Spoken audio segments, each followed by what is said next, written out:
أعوذ بالله من الشيطان الرجيم. بسم الله الرحمن الرحيم.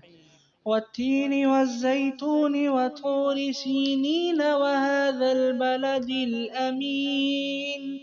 لقد خلقنا الإنسان في أحسن تقويم ثم رددناه أسفل سافلين إلا الذين آمنوا وعملوا الصالحات فلهم أجر غير ممنون.